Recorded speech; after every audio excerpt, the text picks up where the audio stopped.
తిలకధారణ అనేది మనిషి యొక్క సర్వాంగాల్లోకి ఉన్నతమైనది, శ్రేష్ఠ భాగమైన శిరస్సున ధరించేది, శ్రేష్ఠతను ఆపాదించేది. హిందువులందరూ తప్పనిసరిగా నుదుట తిలకాన్ని ధరించడం ఆనవాయితీ. ఒక వ్యక్తి సనాతన ధర్మాన్ని అనుసరిస్తున్నాడనడానికి గుర్తు బొట్టు పెట్టుకోవడం.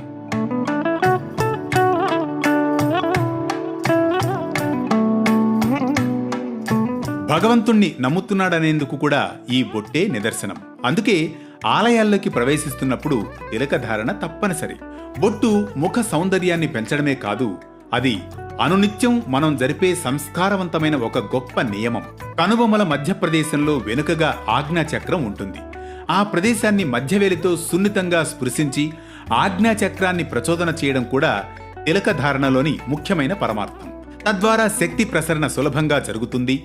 ఆజ్ఞాచక్రం ప్రచోదనమైతే జ్ఞాననేత్రం సహజంగానే తెరుచుకుంటుంది. ఇక ముఖ్య విషయం, గురువు శిష్యుడికి ఉపదేశం చేసే సమయంలో బొట్టు పెట్టే నెపంతో భ్రూమధ్య ప్రదేశాన్ని స్పృశిస్తాడు.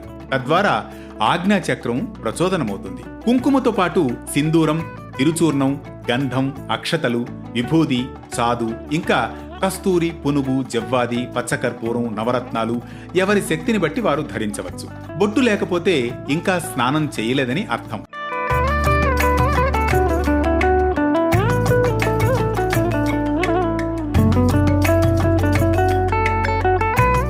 అంతేకాదు, శుభకార్యాలు చేయడానికి అర్హత లేని సూతక సమయం కూడా అయి ఉండవచ్చు. అంటే నుదుటనున్న తిలకం శుభకార్యాలు చేయడానికి, నిత్య నైమిత్తిక కార్యక్రమాలు నిర్వర్తించడానికి అర్హత ఉందని సూచిక.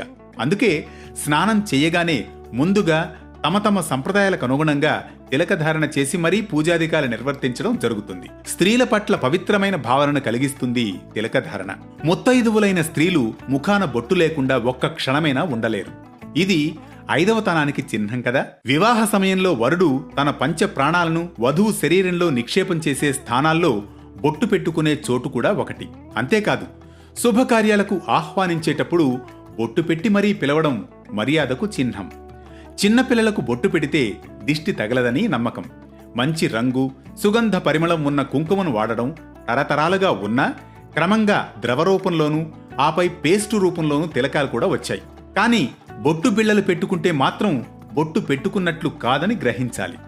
మనకందరికీ శుభ ఫలితాలనిచ్చే తిలకధారణలోని పరమార్థాన్ని తెలుసుకున్నాం కదూ. మరో ఆసక్తికర కథనంతో మళ్ళీ కలుద్దాం పరమార్థంలో.